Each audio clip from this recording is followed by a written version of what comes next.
السلام عليكم، مرحبا بكم مع وصفات مريومه. اليوم حنقدم لكم طبق في الفرن بالسردين العادي، طبق سهل خفيف مناسب لفصل الصيف وسهل وسريع التحضير. تابعوا خطوه بخطوه باش تحضروا هذا الطبق. اول شيء واش نحتاج في هذه الوصفه؟ نحتاجو سردين. انا استعملت السردين العادي الصغير، نحيت له الراس وغسلته مليح وحطيته في كسكاس يقطر كما راكم تشوفوا. الان راح نضيف له توابل قبل ما نحي له العظم. ندير له الملح، نضيف الكركم، كمون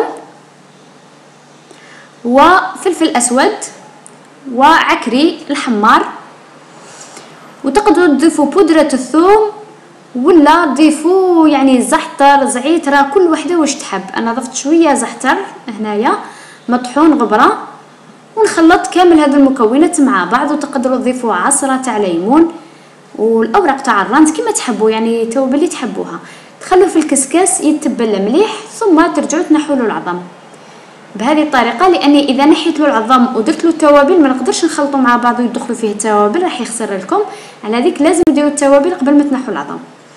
تنحوا العظم بهذه الطريقه وتحطوه، يعني راح نحطوه انا في صحن ولا بلا حبه مع حبه باش ما يجيكم سهل العمليه. دائما تحطوا حبه مع حبه، وتقدروا ديروا درسه في الوسط بين حبه وحبه، كل وحده واختياراتها. انا درتو السامبل.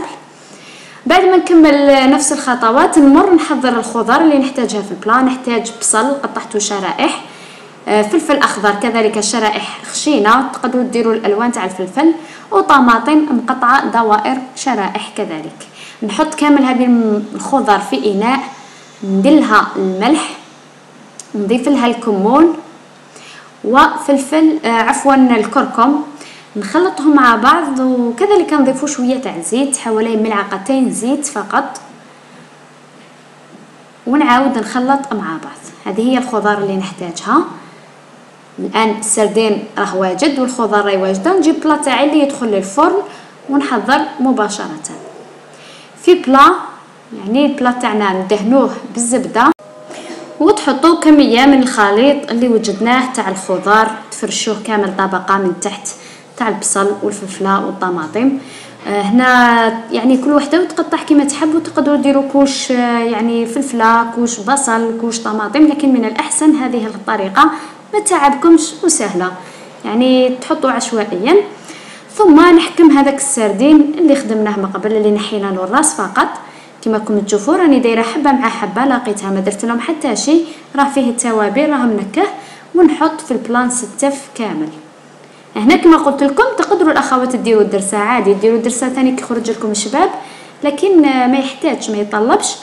اذا حبيتوا ديروا الدرسه نفس الطريقه، حضروا الدرسه تاعكم كما موالفين ديروها، وحطوا كامل في البلا كما راكم تشوفوا. ستفتوا كامل في البلا. وكما الخضر اللي بقات لنا نعاود ندير كوش ثاني من الفوق تاع هذيك الفلفل والبصل والطماطم.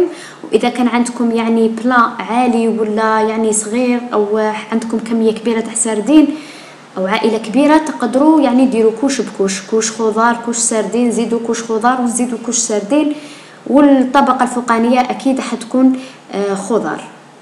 انا هكذا درت كوش خضار كوش سردين كوش خضار فقط. وندخلوا للفرن.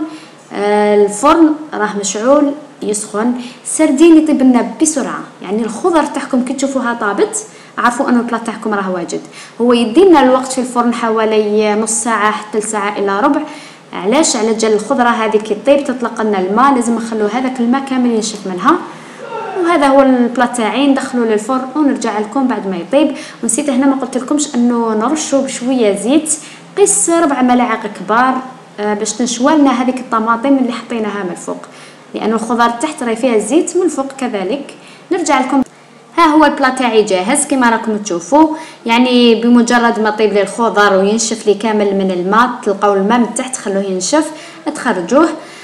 والمهم وصفه سهله، خضار موسميه. وعندي عده اطباق بالسمك، مع الوقت ان شاء الله راح نقدم لكم من ذاك، راني نحط لكم وصفه. ما عليكم غير تبقوا اوفياء للقناه للمزيد من الوصفات السهله والبسيطه، وتلقاو العديد من الاطباق الخاصه بفصل الصيف في قناتي. الى اللقاء في فيديو وصفه جديده باذن الله.